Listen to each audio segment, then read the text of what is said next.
Bueno, buenas tardes, me presento. Mi nombre es Gina Giraldo. Como ya saben, yo voy a estar coordinando un poco la palabra de todos los expositores. Gracias a los expositores, pero también a quienes vienen en calidad de oyentes a esta comisión. Eh, la comisión cuenta con expositores vinculados a las producciones online, gestión, curaduría, eventos y monetización. Están bastante interesantes los abstracts, supongo que las presentaciones van a ser aún mejores. Bueno, gracias por los saludos ahí en el chat. Así que bueno, como ya saben, las exposiciones son de 7 minutos. En ese sentido les voy a pedir que respeten ese tiempo. Un minuto antes de la finalización yo atrás del micrófono les voy a avisar la finalización de su exposición. No lo voy a hacer por chat para que ustedes realmente tengan la certeza y no se olviden de ir redondeando el contenido. Así que bueno, sin mucho más, me olvidé de comentarles, yo soy docente de la facultad, también de Diseño y Comunicación. Estoy en la cátedra de Relaciones Públicas 5, dedicada a la comunicación interna en las organizaciones. Así que bueno, dicho esto entonces, damos inicio a las ¿Qué tal? Buen día.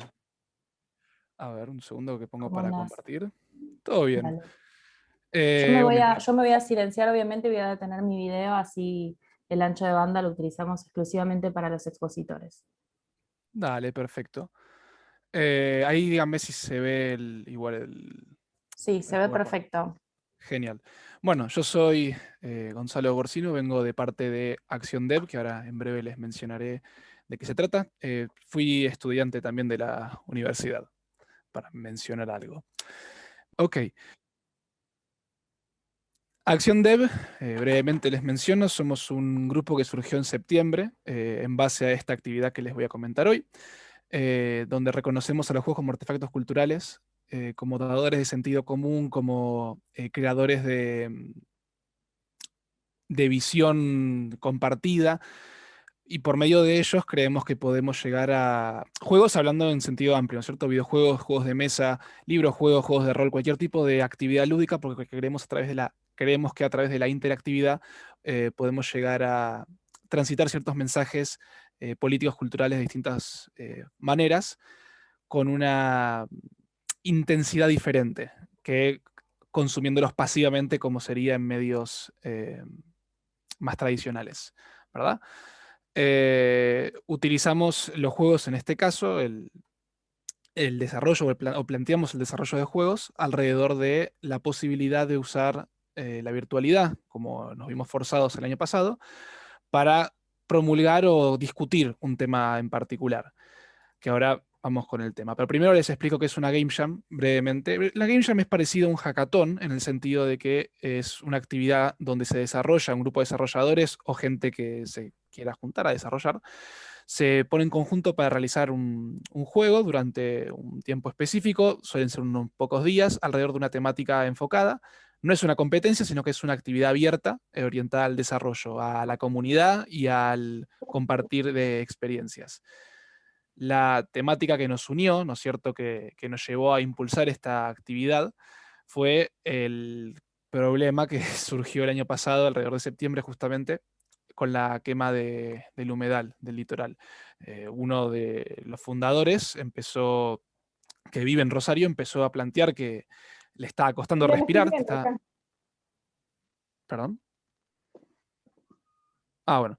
Em, Le estaba costando respirar, estaba teniendo problemas médicos y necesitaba poder poner en algún lado esta frustración, este problema que estaba teniendo y que parecía que no estaba llegando por ningún lado. Necesitaba nuevos medios para poder expresar su descontento con la situación y, como en su caso, salir a marchar no era una buena idea porque estábamos en plena pandemia. Entonces, bueno, surgió esta propuesta de lograr transmitir esta problemática a través de juegos desarrollados por la gente. Invitar a mucha gente de distintos lugares a que participasen y exploraran el problema de diferentes maneras, ¿verdad? Se contó con el apoyo de varias comunidades de desarrollo locales, de instituciones, de grupos activistas, de prensa especializada. Hubo mucho contacto, afortunadamente, hubo mucha buena llegada, mucha buena recepción. También se ve reflejada en los accesos a la información, a la keynote multidisciplinaria, que es un video introductorio donde se ve diferentes referentes de estas instituciones y organizaciones, dando como una suerte de introducción a la actividad en sí misma. También en mentorías y charlas que se nos fueron ofreciendo algunos grupos que se encargan de hacer juegos de este estilo, otras personas que simplemente son desarrolladores pero quisieron compartir con nosotros sus conocimientos. Siempre nos enfocamos en tener una actividad que facilite el acceso a la información, porque mucha gente no se va a poner a ver un documental de 2 horas de lo que está pasando en el humedal. No obstante, una persona puede llegar a leerse un post, puede llegar a verse un video de 5 minutos, entonces coordinamos con docentes para que resumieran la problemática de forma digerible, para que la gente lo pudiese ver y en base a eso pudiese trabajar. Ahí abajo está el hipervínculo para la actividad. Se subieron cerca de 30 juegos, muchos de ellos por gente que nunca había hecho nada relacionado a videojuegos, fue la primera vez que intentó hacer algo, mucha gente que nunca había hecho tampoco game jams, y fue bastante, bueno, hemos pegado en algún lado adecuadamente porque muchas de estas personas luego de la actividad se han vuelto a sumar a charlas, han demostrado interés en volver a participar de este tipo de cosas.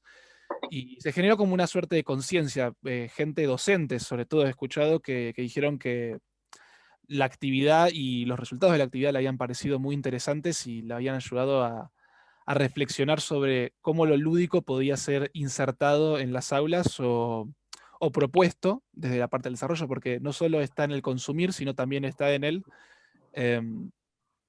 en el crear, cómo uno procesa la información que le llega. No alcanza con solamente que te lo cuenten, sino contarlo también, en decirlo en voz alta, o en este caso en desarrollarlo. Eh, Tuvimos algunos juegos que generaban arraigo, que buscaban generar arraigo, como este que era acerca de un relevamiento del humedal. Otros que eran directamente de generar urgencia, que era está orientado, el arte del delta orientado a rescatar justamente animales antes de que el fuego los alcance. Otros orientados a la catarsis, como el carpinchumbo, que es más humorístico, donde sos un carpincho que le dispara a la gente que está prendiendo fuego el delta. Otros de desesperanza, poniendo el ojo desde el otro lado, desde el lado del empresarial o lo que sea, digamos, el hipotético culpable de...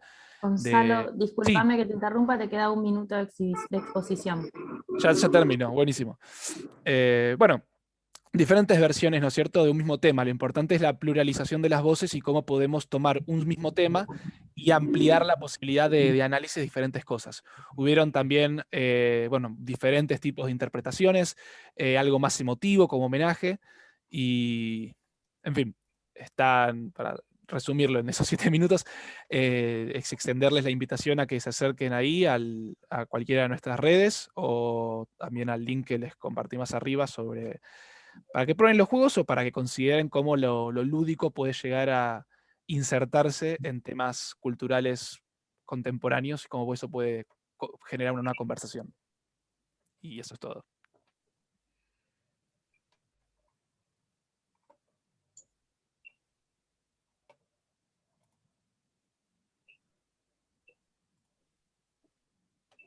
Ya está, ¿eh? No.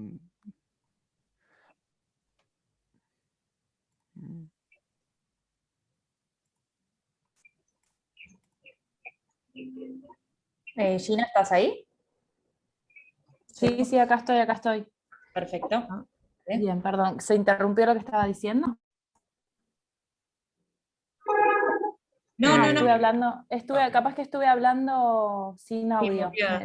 Sí, sí, sí, sí. Bien, perdón. Había hecho clic y la verdad es que evidentemente no hice bueno. Lo que le decía es que es interesante que todos los expositores vayan compartiendo sus contactos al finalizar su exposición, o ya sea por chat o en sus presentaciones. Así empezamos a hacer redes de trabajo nuevas, interesantes, que puedan llegar a surgir de estos encuentros que en parte tiene que ver con ese objetivo, con cumplir ese objetivo. Muchísimas gracias, Gonzalo, y súper interesante esto que decís de generar nuevas conversaciones a través de lo lúdico, ¿no? Muchas gracias. A ustedes. Disculpen la desprolijidad de recién. Bien, la siguiente exposición es No te pares tan cerca de mí, de Marcelo Follari. Gonzalo, puedes dejar de compartir ya, ¿eh? Sí, perdón, no encuentro el botón. Si Está lo podés- arriba en tu Ah, exposición. ahí está. Ahí lo Perfecto, tenés. disculpa, ya No pasa nada, por favor. Ningún problema.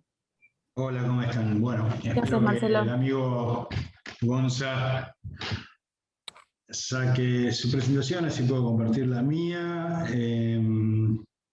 A ver, share screen. Bien, ahí vamos. ¿Me escuchan, Bien, no? sí, perfecto. A partir de que comience esta exposición, empezamos con tu tiempo y te aviso a 1 minuto de finalizar. Bueno, bárbaro. Bueno, para empezar, mi nombre es Marcelo Follari, soy docente de la materia Producción Musical 1, eventos musicales de la carrera de Producción Musical y de la licenciatura de Creación Sonora en la Universidad de Palermo. Y esto que voy a mostrar es una muy breve síntesis en 5 minutos de lo que fue el trabajo de investigación que hicimos a través de Investigación DC durante el segundo cuatrimestre del año pasado, en plena pandemia. Este trabajo justamente busca analizar un poco los efectos y las cuestiones que fueron surgiendo a través de la pandemia en el ambiente de la música en vivo y de los recitales. Como fue hecho en plena pandemia, digamos, obviamente el análisis surgió y se fue dando mientras sucedían los hechos e iban apareciendo las noticias. No solo fue relevar noticias, sino también analizar los cambios, las evoluciones, cómo fue evolucionando la industria musical desde el cierre de los recitales a principios de marzo y a partir de enero en Asia. Y bueno, también las preguntas fundamentales que uno podría hacerse en el negocio de la música en vivo, que es cómo volver, cuál fue el rol de la tecnología y particularmente de los servicios de transmisión en vivo o live streaming, ¿sí? Y qué fue pasando con los recitales en vivo a medida que fueron surgiendo, como ven en las fotos, la famosa dinámica de los autoconciertos o lo que tienen como el drive-in o autoconciertos y ya los recitales con distanciamiento social. Obviamente hice un relevamiento de lo que tiene que ver el impacto en el sector, no el impacto económico que esto tuvo en el sector de la industria en vivo, que ahora vamos a ver un par de slides sobre eso, y el impacto en el ecosistema de la industria musical, que es algo un poco más grande, más complejo, porque tiene que ver con otras cuestiones, con el negocio de la música, cómo se escucha la música, se distribuye, etcétera, etcétera. Y un poco quiero dejar el último minuto de esta ponencia para charlar un poco de esta luz al final del túnel y esta pregunta, ¿no? ¿Qué tan largo va a ser ese túnel para que lleguemos a la luz final? Bien. Como todos saben, la industria del espectáculo fue la primera en cerrar y va a ser la última en volver. Esto, creo que todos, esta frase que ya suena una frase hecha, lo tenemos todo bastante claro, por razones que tienen que ver con la aglomeración de personas, ¿sí? Los eventos masivos han sido casi los grandes afectados de esta pandemia, ¿sí? Para ponerlo en un tipo de proyección, la industria musical, la industria de los recitales en vivo, valía a nivel mundial 25.000 millones de dólares, ¿sí? A fines del 2019, y ese era el número que se proyectaba para el 2020. ¿Sí? De esos 25.000 millones de dólares quedaron solo 6,5 mil millones, que son los recitales que se pudieron hacer entre enero y marzo del año pasado. Este gráfico que pueden ver es un gráfico de los festivales más importantes del mundo, ¿sí? Para que vean la cantidad de gente que movían estos recitales durante el año pasado, ¿sí? Festivales que eran básicamente un gran negocio de la economía de la cultura a nivel mundial. Se calcula que entre marzo y mayo del 2020 hubo 750 festivales, grandes festivales afectados por la pandemia, obviamente fueron muchos más, y principalmente grandes festivales, ¿no? El impacto que tuvo esto en la música en vivo fue demoledor, para ponerlo en pocas palabras. En Inglaterra se cancelaron el 90% de los eventos. Bueno, pueden ver las estadísticas ahí, no las voy a leer todas, pero simplemente para ejemplificar algunas de las pérdidas que tuvo a nivel mundial y en los grandes centros donde el negocio de los festivales, principalmente Estados Unidos, Europa y América Latina también, ¿sí? Las consecuencias no solo a nivel económico, sino a nivel laboral y a nivel de toda la gente que venía vinculada a ese ecosistema, ¿no? Técnicos en sonido, iluminadores, videos, músicos, ¿sí? Logística, infraestructura, etcétera, etcétera, ¿sí? Las consecuencias de la pandemia principalmente se vienen dando por el cierre de espacios musicales independientes. Esto ha afectado en todo el mundo a los grandes, esos espacios musicales chiquitos, que es donde se desarrolla la escena musical generalmente. Teatros, centros culturales, para ponerlo en términos más locales, ¿no? Pero todos esos pequeños espacios alrededor del mundo que juntaban a la gente, 100, 200 personas, 300, 400, 500, a ver un show en vivo, ¿sí? Hay un ruido de fondo ahí que no sé si alguno tiene... Disculpa la interrupción, Marcelo. Vamos Sí. a pedirle por favor al resto de los asistentes que silencien sus micrófonos, así podemos Sí. escuchar las exposiciones con tranquilidad. Gracias. Disculpa. Gracias. No, está todo bien. Esto trajo una profunda alteración del ecosistema musical, y esto es lo que yo quería referirme muy rápidamente. Como ustedes saben, digamos, la música, el artista vive de tocar en vivo, y esto era una cuestión que cambió mucho a partir del siglo XXI, ¿sí? Donde se producían discos y los músicos de vender sus discos vivían, ¿sí? En el siglo XXI el gran negocio del músico era tocar y ganar plata tocando. ¿Sí? Esto se vino abajo, ¿sí? Y esto altera profundamente, y por eso están dando un montón de discusiones hoy, sobre todo con la ganancia de los servicios de streaming, que es otra gran discusión que hay, ¿no? Pérdida de ingresos de artistas, pérdida de puestos de trabajos independientes, de todos los servicios auxiliares, como ya mencioné. Esta ha sido una de las grandes consecuencias. La otra gran consecuencia tiene que ver con el boom de los servicios de streaming, ¿sí? Que claramente se volvieron en diferentes formatos, desde el recital desde casa, desde los recitales de streaming, realidad virtual, diferentes tipos de modalidades de streaming, como los servicios que más conocemos y más populares, Instagram Live, Facebook Live, etcétera, etcétera. Marcelo, perdón que te interrumpa, te queda 1 minuto de exposición. Bueno, pueden leer ahí algunas cuestiones que están surgiendo hoy, que tienen que ver con el crecimiento del streaming, ¿no? A ver, la pantalla. Claramente el streaming se va a seguir consolidando, ¿sí? Pero hay que ver cómo se va consolidando. Y en la nueva normalidad, estos recitales que vemos.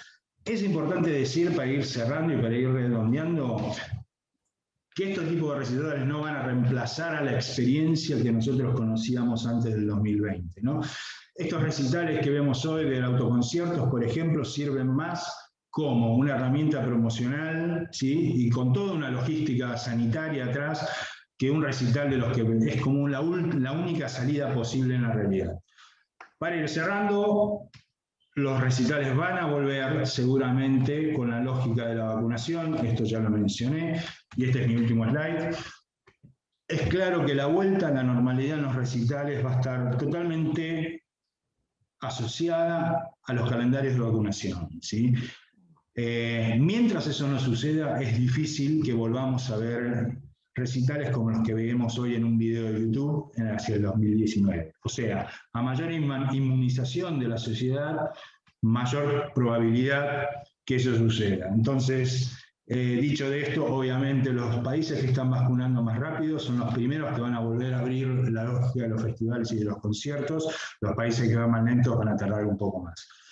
Esta investigación la van a encontrar aprobada, yo supongo que ya a partir de mediados de año, disponible dentro de las redes de la universidad y de investigación. No quiero alargarme más, así que muchas gracias a todos. Gracias, Marcelo. Muy, muy bueno. Ahí tomé nota de algunas cositas para rever y charlar al finalizar todas las ponencias. Gracias por tu exposición. Te pedimos que dejes de compartir tus slides. A ver, bien. ¿cómo? Arriba, cuando abres Zoom, en la parte superior dice detener. Stop share, ahí está, ahí va. Stop share. Perfecto. Bárbaro, Gracias. muchas gracias. Marcelo, lo único que te pido es que te pongas en silencio, así le damos comienzo a la siguiente exposición, titulada Percibir más allá del manual, a cargo de Franco Fariña. Perfecto, ahí te vemos. Hola, bien. Yo no voy a compartir pantalla, voy solamente yo hablando. Tengo ahí me hice el guión para adaptar todo en los 7 minutos. Bárbaro, bien, bueno, bien. Mucha capacidad oratoria y nos vas a tener atentos a todos. Te escuchamos. Bueno, buenas tardes a todos. Un gusto, mi nombre es Franco Fariña, soy parte de Cultura de Triple Impacto, donde trabajamos por hacer cada día más la cultura un derecho y menos un privilegio. Soy músico, productor fonográfico, técnico en sonido, súper ñoño y súper inquieto. Voy a estar hablando sobre las implicancias no técnicas de hacer sonido en vivo en cultura, sobre dinámicas humanas, volver al concepto nueva industria cultural a través de la reflexión, y voy a invitarles a interesarse en usar y generar herramientas para materializar este concepto desde nuestro rol técnico. Desde sus orígenes, la industria cultural ha naturalizado las dinámicas violentas. El "si no sabes es tu culpa" o "¿qué no entendés si es re fácil?". Recuerdo un curso de sonido donde explicaban que cuando el artista en escena dice que no se escucha o pide más retorno, tenemos que simular que subimos el volumen sin intentar siquiera explicar el por qué o evaluar otras alternativas. Es muy triste darse cuenta que así como este existen muchísimos momentos totalmente nefastos. También es muy triste de notar que están totalmente naturalizados, porque nos dijeron que las cosas son así y que para ser parte de esta industria hay que bancársela y pagar el derecho de piso. Volvamos al título, un momento. Percibir más allá del manual. ¿Qué es el manual? Más allá de lo que pueda llegar a decir la RAE, considero que puede tener varias definiciones. En este caso, vamos a entender al manual como ese conjunto de normas y datos matemáticos situados en entornos específicos e ideales que nos ayudan a comprender el funcionamiento físico del sonido y de las herramientas que utilizaremos desde nuestro rol. Entonces, ¿nuestro trabajo es un conjunto de normas y datos matemáticos? Aunque parezca obvio que no, actualmente existe la ridícula creencia implícita de que nuestro trabajo es, como empleados de los productores o de los artistas, hacer que las cosas suenen, que los equipos funcionen o que suene bonito, o sea, las tareas del manual. La realidad es que nuestra labor incluye muchísimas cosas más que solo hacer funcionar todo y que suene bonito, lo cual, por cierto, es un concepto totalmente obsoleto y sin sentido hoy en día. Todo esto genera muchísimos problemas a nivel humano, físico y psicológico. Genera posiciones de enemistad dentro de los equipos, enormes frustraciones que se basan en tener que llegar a un nivel sin sentido, heredado de quién sabe dónde, y todo esto totalmente innecesario, siempre. Ahora, ¿cómo se supone que propongo solucionar esto? ¿Cuál es mi propuesta para lidiar con todo este problema que vengo a denotar? Bueno, un buen punto de partida va a ser empezar a dejar de lado las excusas. No hay presupuesto, nadie me avisó, no hice tiempo, y cualquier otra que haciendo memoria recordemos haber usado o escuchado. No logramos nada poniendo excusas que son mentira y que en general lo que se excusa es una falla de planificación o de comunicación.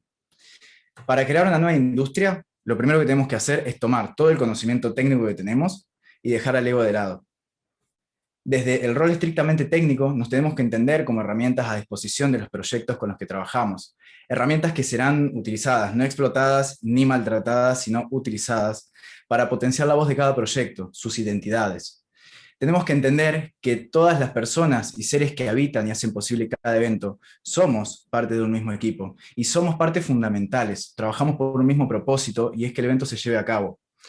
Lo que hasta ahora no estaba escrito en ningún lado es que ese evento debe necesariamente llevarse a cabo de la mejor manera posible. Esto quiere decir que no solo el público o la audiencia tiene que pasarla bien, sino cada persona que hace posible el evento. Además de todo esto, voy a enumerar 5 elementos base para empezar a cambiar nuestras prácticas desde un lugar amable, responsable y comprometido. Primero, comunicación. Es fundamental la comunicación para entendernos siempre. Tenemos que forjar una dinámica comunicativa amable. Necesitamos saber con quién vamos a trabajar, conocer quiénes son, reconocerles con sus dolores y sus alegrías.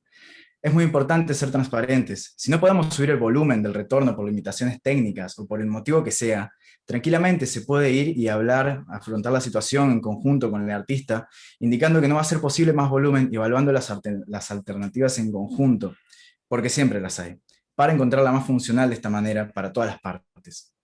Podemos comunicarnos con anticipación con quienes vamos a trabajar para conocer cuál es la identidad de los proyectos y su propósito, así como el propósito del evento. Esto nos va a permitir tomar las decisiones más asertivas para reducir la incertidumbre lo más que se pueda. Se pueden hacer protocolos desde nuestra área para poner una dinámica en común, evitar malos tratos y situaciones violentas, incluso saber cómo lidiar con ellas si ocurren. Podemos hacer un listado de preguntas concretas que nos permitan conocer a las personas con las que trabajaremos. Yo, por ejemplo, hablo con la gente con la que voy a trabajar siendo consciente de que a nivel general el vínculo entre sonidistas, sobre todo hombres, y el resto del mundo no suele ser muy ameno. Me baso en transmitir que mi prioridad es la comodidad y que el evento sea la mejor versión posible de todo. Y que si surge algún imprevisto o necesidad que no estaba planificada, cosa que es normal que ocurra, No hay dudas que no haya dudas en comunicarlo o solicitarlo. Voy a ser transparente y voy a hacer lo posible por solucionarlo de la mejor manera posible para todas las partes. Empatía. Nadie sabe por lo que estamos pasando a nivel vida, así como nosotros no sabemos sobre los demás. Y ojo, esto no quiere decir que se va a permitir el maltrato, sino que es un punto a tener en cuenta siempre a la hora de comunicarnos. Y por eso es muy importante, siempre también, la amabilidad y el respeto. Entiendo que el artista en escena pasa por un momento súper vulnerable al abrirse al mundo y me ocupo de que pueda hacerlo de la mejor manera posible, que pueda tener la confianza de pedir lo que necesite, remarcando siempre que voy a ser parte de su equipo. El foco. Es importantísimo no perder nunca el foco de que todos los que hacemos posible el evento somos parte del mismo equipo. Por ende, anteponer nuestros egos al desarrollo del evento sería desviar el foco de donde realmente tiene que estar, lo que puede llevar a enormes fallas que pueden terminar comprometiendo desde la realización del evento hasta la integridad de las humanidades que lo habitan. Cuarto, creatividad. Incluso desde el rol técnico tenemos que ser creativos e innovar constantemente. Franco, perdóname la interrupción, te queda 1 minuto de exposición. Bien. Tenemos que innovar y ser creativos para comunicarnos, para la resolución de problemas, para entablar nuevos vínculos, para desdoblar, deconstruir, reconstruir los manuales cada vez que sea necesario. Y último, voluntad. Absolutamente nada de todo lo propuesto tiene sentido ni serviría si no tenemos la voluntad para salir de nuestra zona de confort donde alguien nos puso en algún momento y empezar a cambiar nuestras prácticas y hábitos. Para que una nueva industria cultural de verdad sea posible, tenemos que entender que hacer lo que hacemos es un privilegio que conlleva responsabilidades. Una de las principales es habitar cada espacio, cada proyecto con respeto y amabilidad hacia el proyecto y hacia quienes lo hacen posible. Y si no lo vamos a ver de esta manera, entonces no es nuestro lugar. Bueno, hasta acá por hoy. No duden en contactarse por mail o por cualquier medio si algo les quedó dando vueltas o están interesadas en construir nuevas herramientas. Y para quien le interese saber un poco más sobre esta nueva industria cultural que estamos creando y construyendo, pueden seguir al Instagram de Cultura de Triple Impacto. Muchas gracias a Tendencias por permitirme estar acá hoy y a ustedes por estar ahí del otro lado escuchando. Ahora voy a pasar por chat de las redes y contactos para quien esté interesado. Gracias, Franco. Gracias por tu exposición tan cálida. Sí, justo recién hablaban de empatía y me anoté exactamente lo mismo, Gastón. Deja tus redes, tus contactos, todo está bueno usar el chat para eso. Como digo, generar lazos de trabajo, redes, etc. Es parte de los objetivos.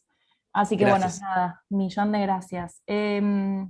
Seguía Lucas Nacuzzi, pero no se encuentra en sala, así que el siguiente expositor es Paco Ruiz, con su exposición titulada Festival Desconfinado. Paco, ¿andas por ahí? Ahí estás. Ahí estoy. Yo voy como Franco también, voy sin nada, pero bueno. Bueno, mi nombre es Paco, soy coordinador de producción de distintos festivales de cine, especialmente el Festival de Cine Documental Alcances de Cádiz.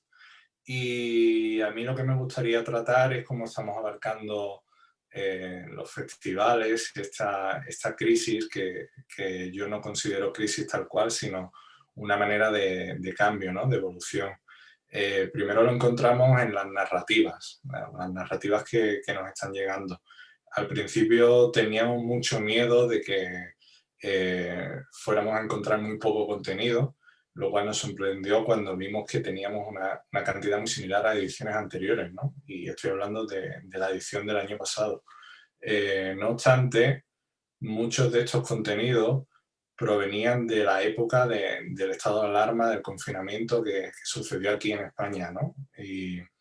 Y eran narrativas muy interesantes, muy intimistas, muy diferentes a lo que estamos acostumbrados, ¿no? Esta nueva normalidad, cómo se estaba implementando en ellas, en la no ficción.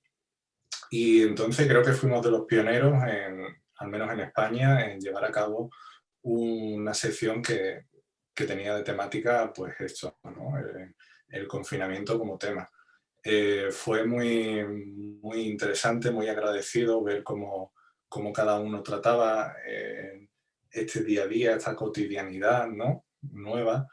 Y creo que este año sí que es cierto que vamos a tener menos cantidad de contenidos, va a haber, creo que, un flujo menor debido a los costes de producción que se elevan, ya sean por las pruebas, por los PCR, los test de antígenos, si acaso alguien queda positivo hay que parar la producción, pero no obstante creo que va a salir un nuevo cine, un nuevo autor, un nuevo nombre, que también va a tener la oportunidad de estar ahí presente, ¿no?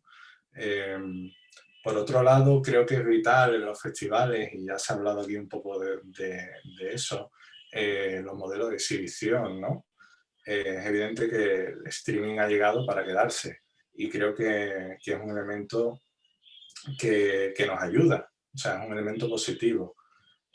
Por un lado, porque nos permite ser menos localistas, nos da mayor visualización a nivel nacional e internacional, dependiendo del tipo de festival que seamos. En este caso somos nacional, pero tenemos una rama bastante iberoamericana y marcada.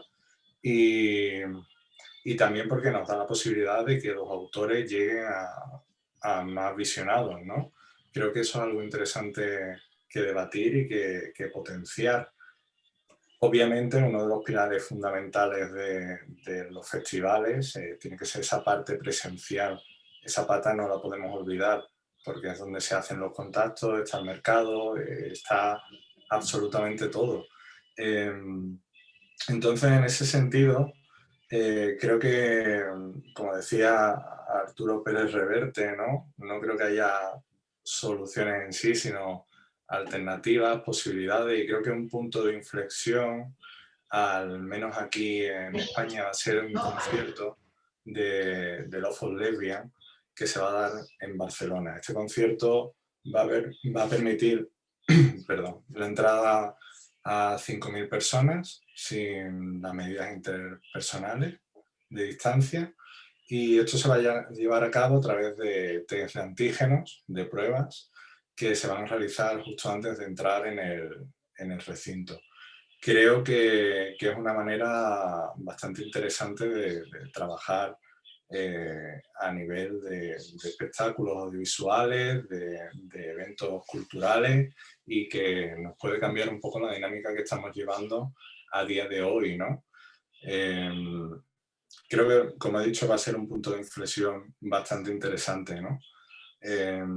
En ese sentido, bueno, David Lynch decía que creía que de esta pandemia íbamos a salir todos un poco más, ¿cómo decirlo?, más empáticos, más emocionados, más unidos. Yo no tengo esa mirada tan positiva, pero sí que creo que lo podemos conseguir a través de estas historias, ¿no? Y herramientas como, por ejemplo, Fest Home, que es una de las plataformas de distribución que usamos nosotros, la hemos aprovechado también para dar visualizaciones al festival y a las distintas secciones que tenemos del mismo.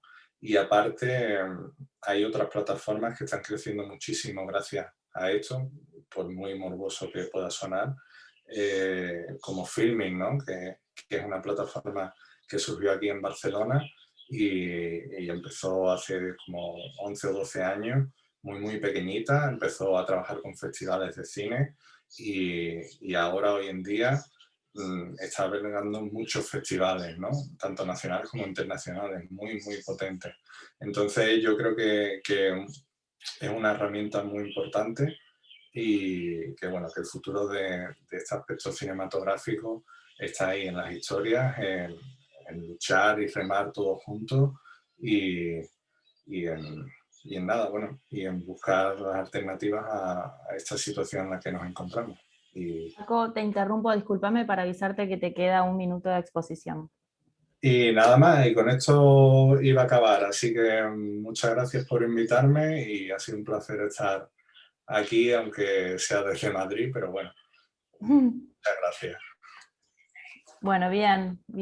Gracias por tu exposición, Paco, interesante experiencia en otro continente, está muy bueno también ir viendo, porque estamos en términos de pandemia con algunos destiempos y un poco lo que les sucede a ustedes, tiempo después a nosotros, entonces, bueno, nada, de alguna manera es interesante poder ver cómo es la experiencia, ¿no?, de los que nos anteceden. Así que gracias. Gracias. Bueno, la próxima exposición es Festiverd y Cine Versátil, de web pages a plataformas de exhibición online, de Peña Serpa y José Arilio. Hola, buenas tardes, ¿cómo están? Mi nombre es José Alirio Peña Serpa, estoy acá en Buenos Aires, Argentina. Voy a comentarles un poco acerca de esa migración o esa ampliación entre lo que eran las webpages de Festiverd y Cine Versátil a propiamente plataformas de exhibición online. Lo primero que voy a hacer en este primer minuto es compartir la webpage de Festiverd para que la conozcan un poco. Festiverd.com, si despliegan, ya pasó la edición y bueno, allí pueden ver como un resumen, pero estuvo online allí toda la exhibición. Pueden encontrar información propia de una webpage. Ahora me salgo inmediatamente y voy a tratar de compartir la de Cine Versátil.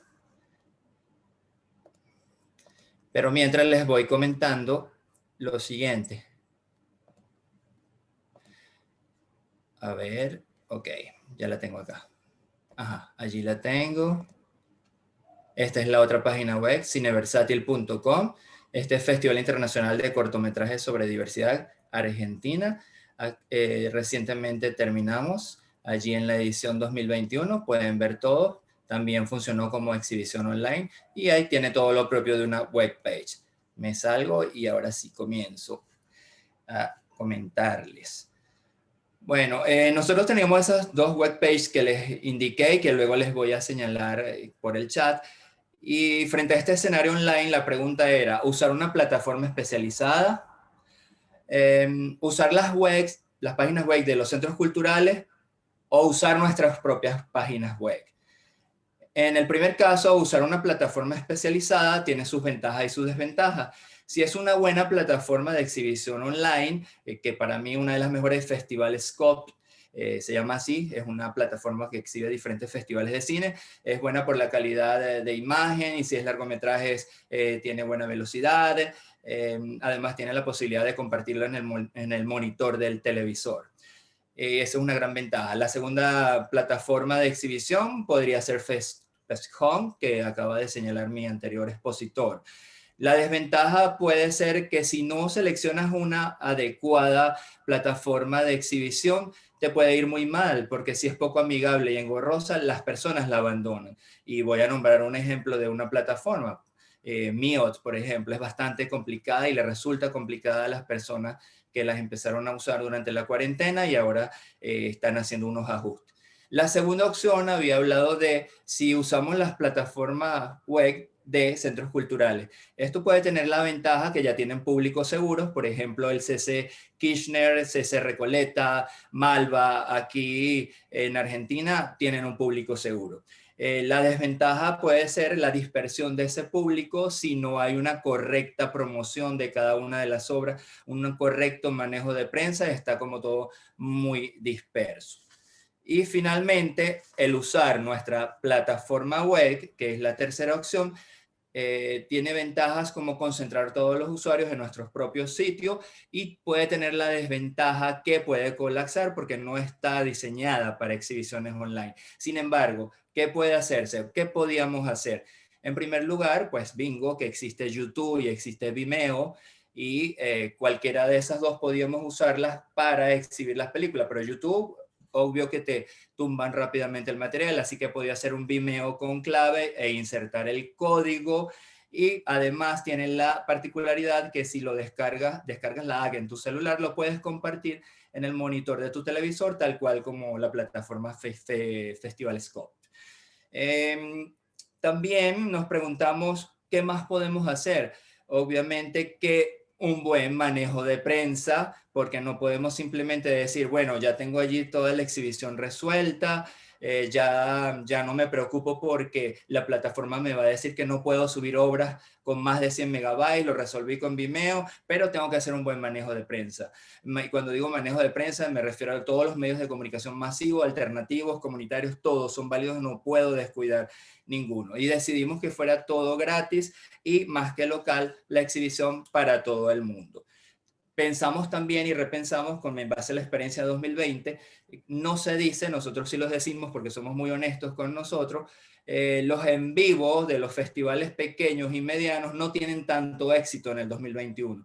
Tener 12, 20 conexiones, 40 conexiones, eso para nosotros no era alcanzar el objetivo de la visibilidad que está trazado tanto en el Festival Verde, que tiene que ver con la visibilidad de las acciones ecológicas y un planeta mejor, y tampoco con la visibilidad de las personas LGBT en el caso del Festival Cine Versátil. Así que si queríamos visibilizar, nada mejor que además de esas exhibiciones concentradas en la plataforma, un buen y potente manejo de prensa como lo hicimos en cada uno de los festivales. La reflexión final es, aunque fueron exitosos los festivales en estas plataformas, tras esta migración, ampliación, creo que no podemos medir el éxito de estos festivales simplemente por las reproducciones o conexiones. Como estamos justamente en un tiempo online de pandemia, pensamos cuál será el éxito. El éxito sin duda son las repercusiones. Cuando empiecen a llamarnos de centros culturales, de colegios para hacer exhibiciones del Festival Verde y de Cine Versátil, esa es la mejor repercusión que podemos tener. Es todo, muchas gracias. Ya está colocado allí las páginas web en el chat. Gracias, Mixaida. Muchísimas gracias. Te queda un minuto de exposición si quieres decir algo más. Bueno, en realidad traté de hacerlo bastante acelerado para ajustarme al tiempo, pero sí, básicamente es esa experiencia que yo creo que el mejor aprendizaje es con poco dinero hicimos muchísimo, no podemos decir que si no tenemos dinero no podemos pagar una plataforma como FestCon o como Festival Skog. No, nosotros resolvimos de la manera que les explicamos y fue bastante aceptable el número de conexiones, así que bueno, estamos felices por eso. Perfecto. Bueno, muchísimas gracias. Gracias por optimizar el tiempo de esa manera, pero bueno, me corresponde también decirte si querías ampliar un poquito, porque a veces en aras de terminar uno acelera y quizás te había quedado algo afuera. Así que bueno, muchas gracias. Vale. Muy bien, vamos a continuar con la próxima ponencia, es el escenario virtual para un teatro presencial, cómo, para qué y para quién, de Valentina Marsili.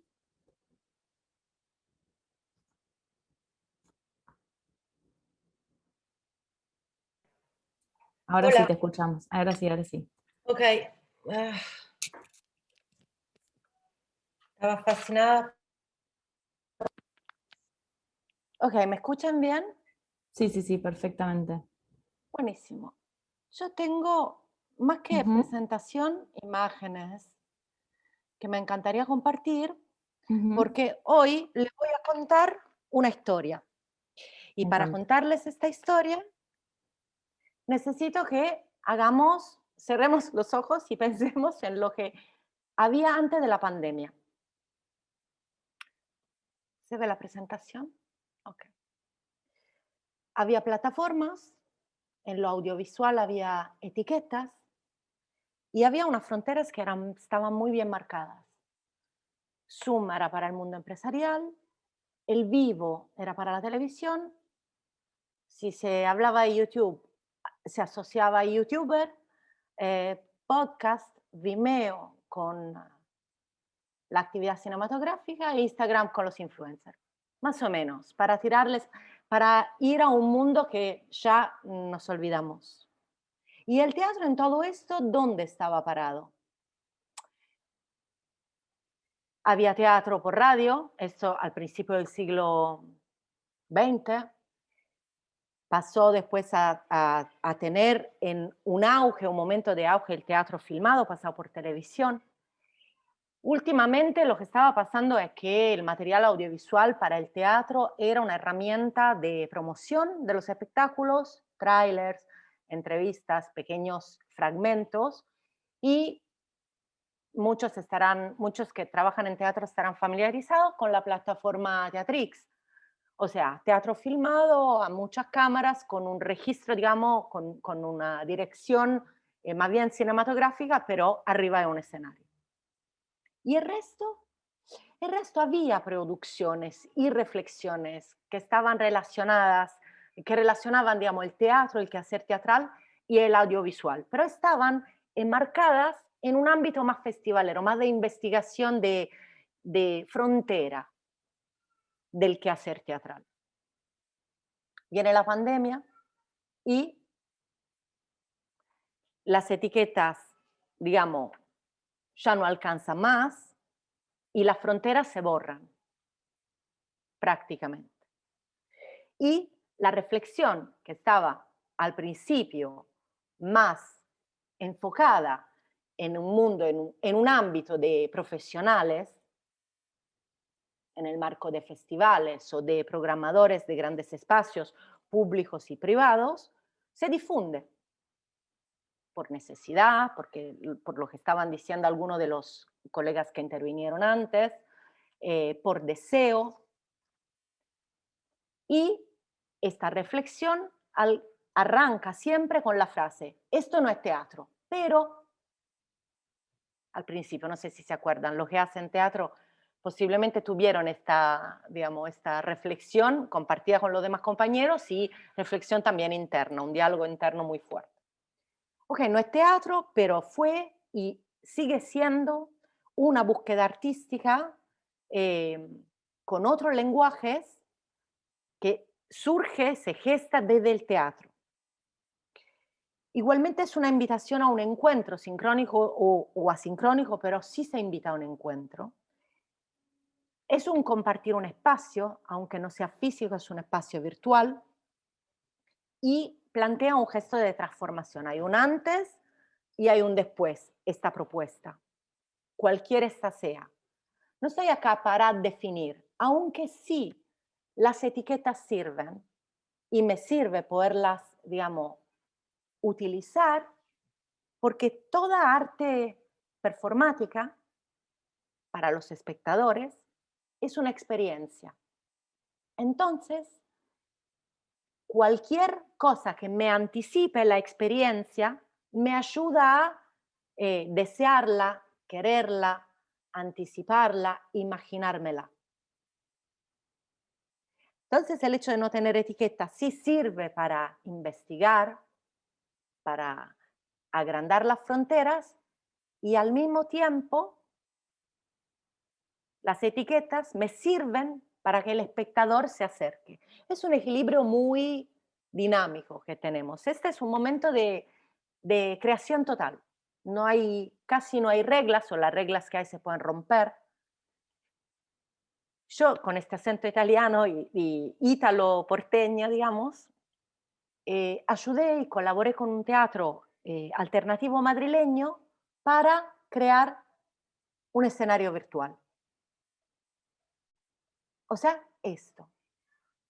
Un momento de reflexión necesario para un teatro alternativo, no fácil, porque conlleva una inversión y una gestión para hacer, que pensamos fuese necesario. ¿Por qué? Porque necesitamos y queremos darle un marco a lo que está pasando. Enmarcar significa resignificar la experiencia.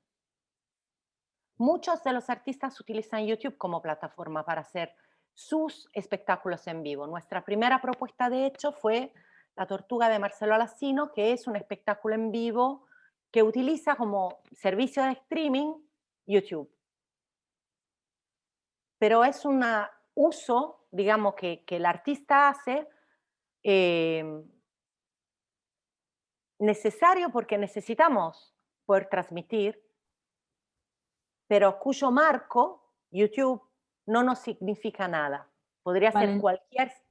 servicio SIO. Valentina, te interrumpo, discúlpame, para avisarte que te queda 1 minuto de exposición. Sí. Resignificar la experiencia significa también sacarla de lo que es la lógica de una visibilidad que te da un algoritmo de una inteligencia artificial. Significar la experiencia significa programar en un marco formal que no tiene que ver con lógicas de plataformas que son totalmente ajenas al mundo teatral o al mundo artístico, desde lo experimental que nosotros queremos. Y la otra es que programamos un escenario virtual que acompaña la programación presencial y que la potencia en un diálogo continuo. El escenario virtual nace al principio del 2021 con un ciclo, el 6º ciclo de teatro latinoamericano en Madrid, que fue presencial, tuvo un mes de programación de espectáculos presenciales y al mismo tiempo abrió escenario virtual con 6 propuestas audiovisuales. Y justo hoy, que es el Día de la Mujer, arranca el mes de marzo las 3 propuestas audiovisuales que acompañan la programación presencial y que dialogan con el mes de reflexión sobre género. Okay. Y así Bueno, quedaremos todo el año programando. Y el año que viene contaremos cómo fue la experiencia, digamos, de este diálogo que para nosotros es súper necesario. Bueno, muchísimas gracias, Valentina. Gracias de paso nos invitas a ver estas producciones. También eso, ¿no? Aprovechen que hay acá un público cautivo para lo que se venga, si van a estar armando alguna producción. Está bueno también. Sí. En realidad no era no era la idea, era la necesidad de reflexionar sobre... No, por supuesto, obviamente, pero bueno, ya que estamos, está bueno también empezar a tener un pequeño panorama de lo que se viene para este año. Así que muchísimas gracias, Valentina, por tu exposición. Ya vamos a debatir al final de las presentaciones. Nos quedan 2 expositores. Bien, la próxima ponencia está titulada Públicos para el teatro en tiempos de pandemia, a cargo de Bixi Gianotti Gonzalo. Gonzalo Bixi. Bixi, nada que ver. No pasa nada, no hay problema. Hola, ¿cómo están? Muchas gracias, Gina. Bueno, gracias a la universidad por permitir este espacio. Más que una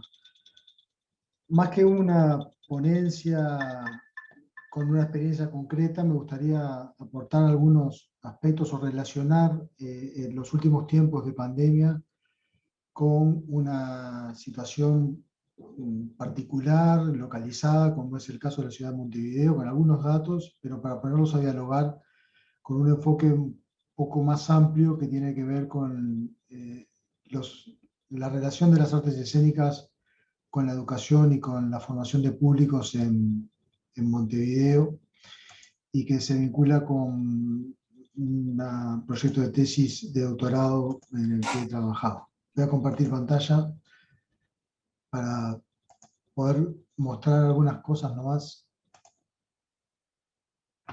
La motivación inicial de esto es cómo desde el campo de las artes escénicas, y quizás ampliándolo hasta un espacio más general como el campo artístico, quienes producen esos artefactos, esas producciones estéticas, se proponen vincularse con quienes, en definitiva, son los públicos que pueden relacionarse con esas producciones, y también incorporar la dimensión de lo estatal y de los espacios públicos estatales en relación a esas producciones. Si uno toma el último año y ve y aplica el tamiz de la pandemia, uno va tomando la presentación anterior, que me pareció muy interesante también porque abordaba este enfoque desde un costado que me parece que es importante. ¿Qué cambió? Bueno, lo que era antes, aquello que Duati habla de convivio, y ahora se habla un poco de tecnovivio, incluso intentando ampliar el campo, y que yo creo que es una adaptación de un formato moderno, donde lo primordial era lo presencial. Pasó rápidamente un día para el otro a tener la necesidad de generar otros formatos, Entonces empezaron a publicar registros de espectáculos de artes escénicas en formato digital, clases online de quienes eran trabajadores de las artes escénicas, teatro leído, conciertos online, películas de ficción, se generan documentales, libros digitales, charlas online, visitas virtuales. Se tratan de adaptar una serie de contenidos que muchas veces fueron, en su mayoría, pensados para otros formatos, a un formato digital forzosamente. ¿Qué no cambió en ese escenario? Lo que no cambió, creo yo, es una mirada que hay desde las políticas públicas y desde el propio campo de la producción artística en relación a lo que debe ser ponderado. Enumerando rápidamente, en general las líneas, las intervenciones del Estado se centran en la necesidad de formar profesionales, de impulsar la investigación en el campo, de impulsar la creación, obviamente, de incentivar y viabilizar la producción de contenidos, su distribución, el consumo y participación, e incluso la conservación. Lo que siempre está, y quizás en los últimos años ha empezado a emerger un poco más, pero creo que sigue postergado, son los instrumentos de mediación. Es decir, qué herramientas se tienen para poder generar nexos, no ya entre quienes producen y quienes pueden ser potenciales espectadores, sino quienes muchas veces ni siquiera se acercan a las producciones o condensados que se están produciendo desde el campo artístico. Entonces, el desafío me parece que empieza a pasar por pensar cuáles son las relaciones que se entablan entre los espacios públicos y estatales y las producciones vinculadas a lo artístico, con el agregado de la complejidad de estar en un contexto de pandemia, reflexionar acerca de los discursos y las políticas culturales para la ciudadanía en escenarios como se presentan de aquí y por un tiempo prolongado, con aforos limitados, cómo nos respondemos la pregunta ¿a dónde están los públicos a dónde se dirigen los artefactos que se producen desde el campo del arte? ¿Cómo son esos públicos? ¿Qué se les pide a los públicos? ¿Cuáles son los espacios que se les otorga? El Estado en Uruguay, cuando estalló la pandemia, entabló una serie de acciones que lo que hacen es reafirmar esta mirada, donde el eje, obviamente y naturalmente, esto no es una crítica, sino que es intentar analizar la complejidad del problema. La atención a la situación de pandemia se colocó en los actores que están a cargo de la producción artística y de la circulación, de quienes se tienen a su cargo de las salas, que obviamente desde el mes de marzo hasta septiembre, en el caso de Uruguay, estuvieron absolutamente cerradas, y de qué manera generar apoyos económicos que permitieran subsistir durante ese tiempo. Lo que me parece que es interesante es constatar que la mirada también en la atención a la problemática que generó la pandemia y la crisis que impacta en las artes escénicas tiene que ver y sigue teniendo que ver con una mirada donde la producción artística sigue teniendo una mirada moderna, donde el espectador es un sujeto pasivo, que recibe, que no interactúa, que no puede proponer contenidos, que no puede discutir los contenidos, o que tiene pocos espacios donde eso se genera. Entonces, me parece que los desafíos para continuar pensando estos temas y mucho más en este contexto tienen que ver con la necesidad de pensar nuevas acciones que trasciendan el paradigma de la accesibilidad y la presencialidad. Se veía en muchas de las presentaciones de las compañeras y compañeros eso que está emergiendo. Y tampoco, Gonzalo, perdóname la sí, interrupción, te queda 1 minuto de exposición. bien, gracias. E intentando siempre salir de la dicotomía, esto es bueno y esto es malo, o esto tiene que existir por encima del otro. Nos estamos adentrando en una era en la cual seguramente tengamos varias formas de vincularlos con las artes escénicas, donde va a ser necesario confrontar y transformar los discursos que reafirman el concepto de inferioridad de los públicos no expertos, esa lógica de introducir al patrimonio, alfabetizar sobre el museo, sobre el arte, etc. Hay que mudar, hay que cambiar ese discurso. Necesidad de generar dispositivos de trabajo en red entre lo público y lo privado, entre el teatro independiente y el estatal. Reivindicar y poner en cuestión la responsabilidad de los docentes y de la educación como protagonistas en estos procesos, en esta readecuación, y pensar los espacios relacionados con las artes escénicas como lugares de lo pedagógico, generando canales de conversación, negociación y traducción entre agentes sociales a través de la mayor cantidad de formatos. Por ahí dejaría, en todo caso después da tiempo para intercambiar. Muchas gracias y disculpen si me pasé en el tiempo. No, no, es perfecto, acaba de sonarme la alarma. Gracias. por la exposición desde el Uruguay. Me encanta, varios países estamos intercambiando experiencias y hay bastantes constantes, eso es interesante de analizar, de qué manera el tiempo, toda esta situación, ¿no?, arrastró a todos por igual. La última presentación está titulada La escenografía teatral y los sistemas de producción en tiempos de pandemia, a cargo de Miguel Ángel Nigro y Alicia Beatriz Vera.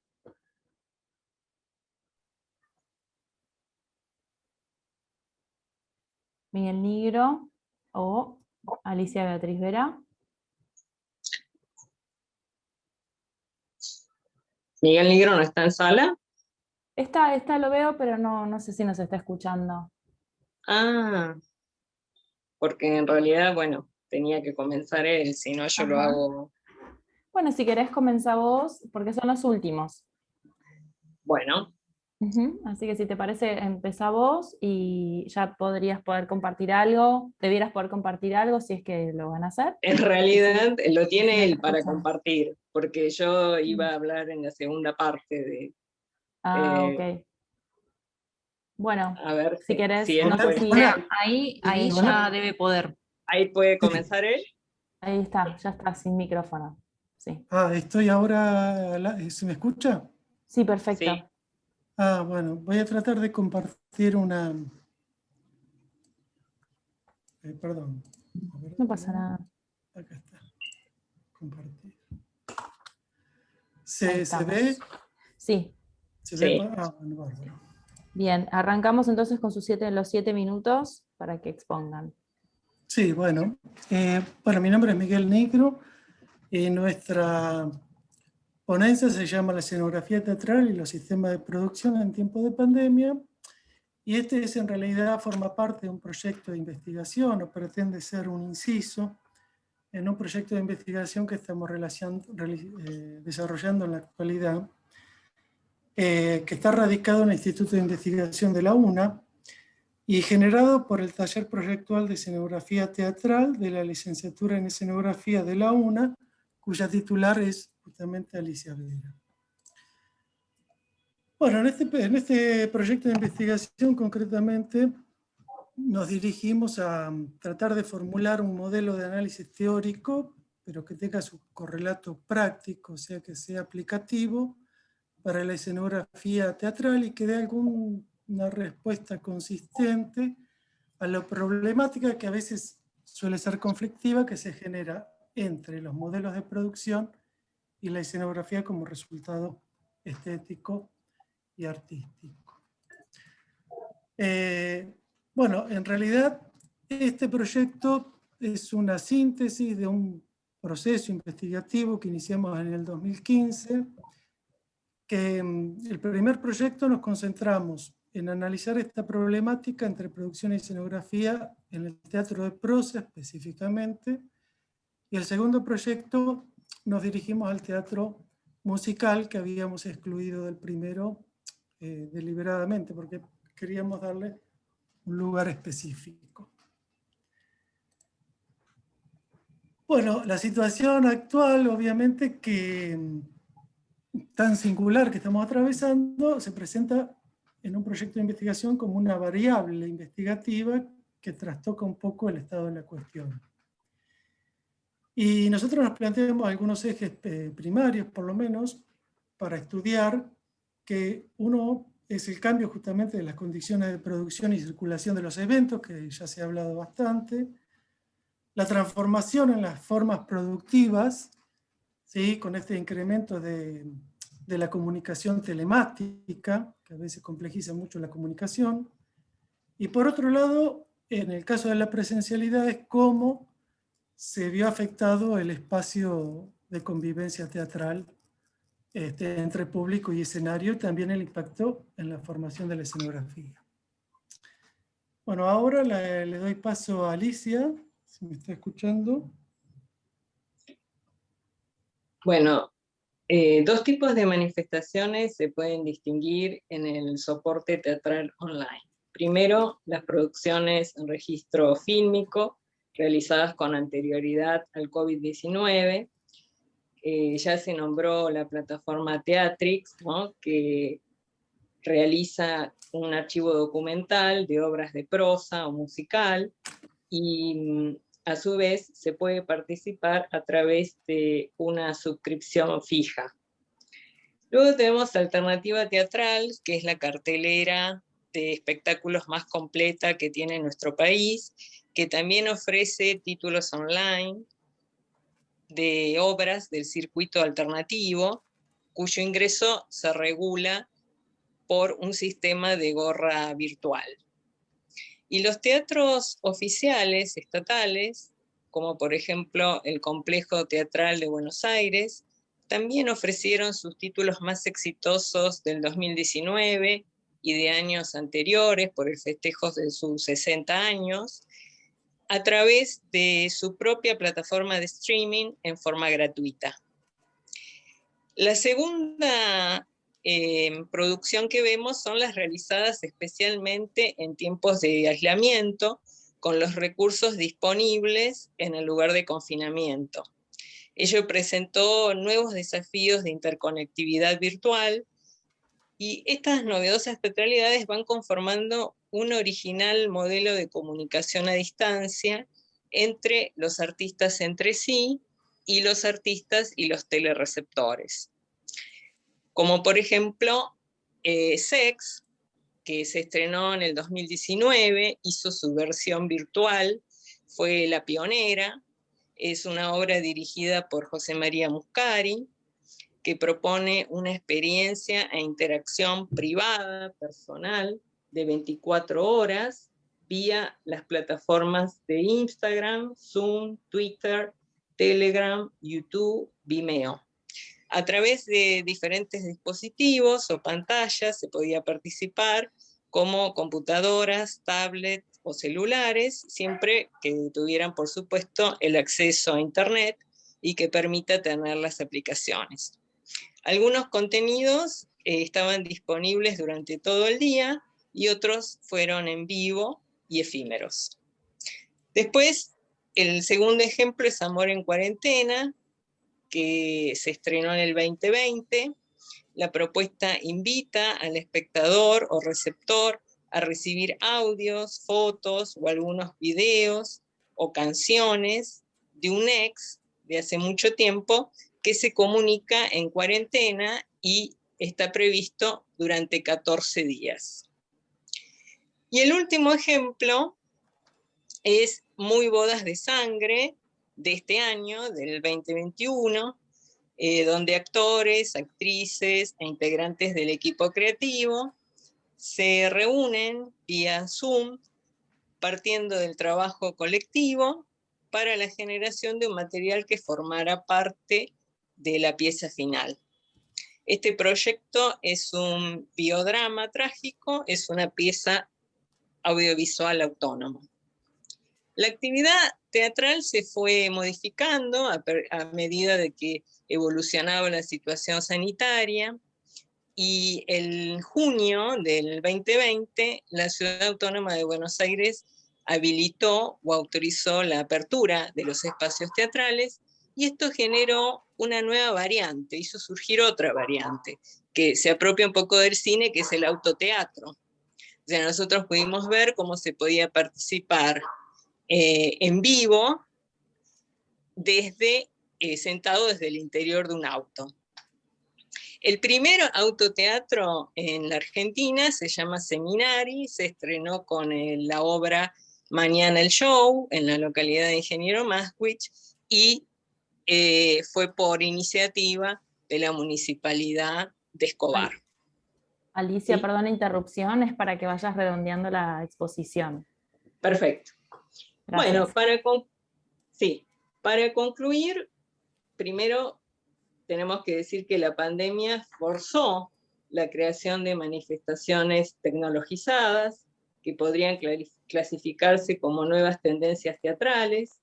También posibilitó el surgimiento de nuevas teatralidades disponibles en soportes digitales, en un amplio rango horario.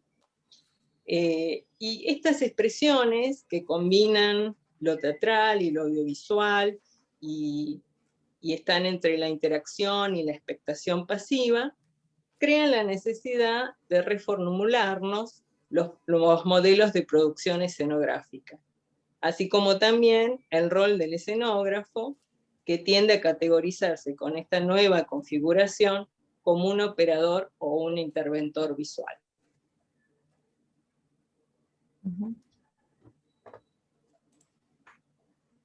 Ahí doy por terminada la ponencia. Perfecto. Bueno, muchísimas gracias a los dos. Les pido que dejen de compartir pantalla, así Sí, yo lo estoy que buscando. tenés que ingresar al Zoom y en la parte superior dice detener. Si Sí. es en inglés, stop share. No, detener grabación. Ahí está. Ah, perfecto. Bueno, muy bien. Gracias. Bueno, hasta el momento no hemos recibido ninguna... Bueno, primero gracias a todos los expositores, por supuesto. En el chat no hemos recibido ninguna pregunta. No sé si alguien quiere realizar alguna consulta a alguno de los expositores, ya sean obviamente los expositores o los que están, las personas que vinieron a escuchar, que se acercaron a este Zoom a escuchar. Si no, bueno, yo tengo algunas cuestiones que comentar o consultarles en realidad a todos. Pero, por supuesto, están el chat o pueden habilitar sus micrófonos. También los invito a, si quieren, mostrar sus videos. Así también nos vemos un poco la cara y humanizamos un poco las presentaciones. Estaría muy bueno si lo podemos hacer entre todos. Gracias a los que se están animando. Bueno, no sé si tiene alguien alguna consulta que hacer, les quedó algo en el tintero por ampliar, algún dato que hayan expuesto algunos de los oradores. Veo que hay una mano levantada por allí, ¿o no? No. Sí. Ah, perdón. Sí. Gonzalo, sos vos, ¿no? Sí, soy yo. No, quería hacer un par de preguntas a dos compañeras que acaban de presentar, a los dos compañeros que acaban de presentar. En relación al tema de la escenografía, me parece bien interesante porque el diseñador teatral, digamos, es quizás quien en este contexto se encuentra una de las áreas que se encuentran más desafiadas, digamos, para salir de los espacios teatrales por un lado, después de los espacios alternativos u otros espacios, y ahora pasar a un espacio que es lo virtual. Cómo ellos, desde la universidad y desde el trabajo de formación de diseñadores, veían ese proceso, cómo está impactando eso en los procesos de enseñanza para la disciplina.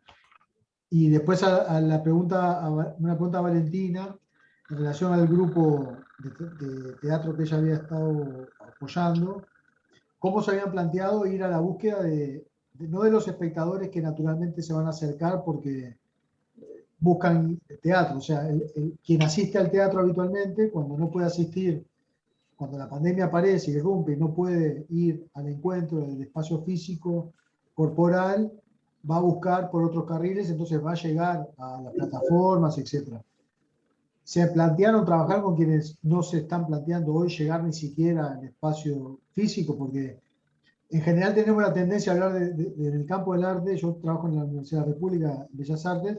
La tendencia es pensar que todo el mundo va a los museos, que todo el mundo va al teatro, que todo el mundo... Y no es así. O sea, el porcentaje de población de nuestros países, al menos en Uruguay, es muy bajo el porcentaje de gente que asiste sistemáticamente o que tiene en su menú de opciones asistir. Entonces creo que el desafío se vuelve más complejo cuando ahora las artes escénicas tienen que ir a competir con el mainstream, con todo el aparato audiovisual, de todos los condensados que antes teníamos la tranquilidad de que estaban en la pantalla y que seguía cierta isla o trinchera donde defender esa otra cosa que eran las artes escénicas. Perdón lo extenso, pero me pareció que podía ser interesante si nos contaban de eso. Sí, a ver, ¿se me escucha ahí? Sí, perfecto. Ah, perfecto. Sí, con respecto al escenográfico, bueno, en principio, algo que yo no lo dije en la presentación, pero me parece justo reconocerlo, que estos proyectos de investigación los hacemos en equipo, que, bueno, que conformamos los docentes de la cátedra en este caso, alumnos, tesistas, graduados de otros departamentos de la UNA y también de otras universidades nacionales. Lo primero, tenemos que destacar que nuestro proyecto de investigación, claro, se vio bastante trastocado porque una de nuestras metodologías era la asistencia a los espectáculos, de forma para tener la experiencia directa. Otra metodología era participar de procesos productivos, de realizaciones escenográficas. Entonces, todo eso se vio bastante imposibilitado, directamente anulado. Pero bueno, por el otro lado, con los dos proyectos anteriores tenemos un gran número de datos que en este momento los estamos empezando a procesar y a sintetizar. Con respecto a la enseñanza, se nos presentó un primer problema. Por ahí Alicia, por ahí me gustaría que después hable más de los contenidos. Pero el primer problema que se nos presentó es que al no tener presencialidad, la universidad implementó un sistema de enseñanza remota, digamos, una plataforma que es el EVAED, que se llama. Y claro, en donde todos tuvimos que habituarnos a una nueva modalidad y una nueva forma de transmitir contenidos, de programar o de reprogramar, mejor dicho, los ejercicios, de evaluar en algo que es tan concreto, tan material y tan práctico como es el diseño y el proyecto escenográfico. No sé si Alicia me está escuchando. Sí, te escucho. Bueno, yo voy a completar un poquito los contenidos. Nosotros en el cuatrimestre anterior, a medida que, sobre todo de agosto a diciembre, como en la ciudad de Buenos Aires ya empezaba a haber actividad teatral presencial, y habíamos investigado qué estaba pasando en Europa y cómo eran las propuestas y cómo eran los protocolos y cómo se podían sanitizar los objetos y los elementos. En la cursada nosotros propusimos que los proyectos se hagan con todos los protocolos que se iba a implementar en la ciudad, como que el alumno ya lo incorporara para su proyecto. Y en cuanto a la virtualidad, la cátedra, como siempre, busca una estética acorde al contemporáneo. Hace muchos años venimos trabajando con soportes digitales para hacer un montón de proyectos, así que ahora lo vamos a tomar específicamente para estas plataformas como una nueva ejercitación para que el alumno tenga y reciba las herramientas para que pueda diseñar de esa manera.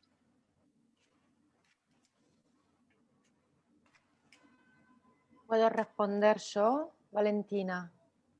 ¿Qué espectadores para esta nueva experiencia? Sabemos en general que cuando haya una nueva modalidad, una novedad, que sea en servicios, en productos, también digamos, en lo cultural, demora un tiempo. Netflix existe hace mucho. Antes alquilaban DVD. Teatrix existe hace mucho tiempo. O sea, siempre hay una minoría al principio, ¿no? Los teléfonos inteligentes también, al principio había poca gente que los usaba. Hay resistencia en contra, ¿viste? La gente, tenemos rutinas los humanos. Entonces yo creo que este momento en que se rompen las etiquetas y en que se está experimentando y que desde los festivales esta reflexión se está despacito transmitiendo a los demás, a las demás compañías teatrales, el espectador es un espectador muy informado. Es un espectador, te diría Gonzalo, casi profesional. Si el ámbito del teatro alternativo es alternativo al mainstream, alternativo a lo público, somos alternativos por algo, somos independientes a algo, también en el público se da esto. Y esto aún más.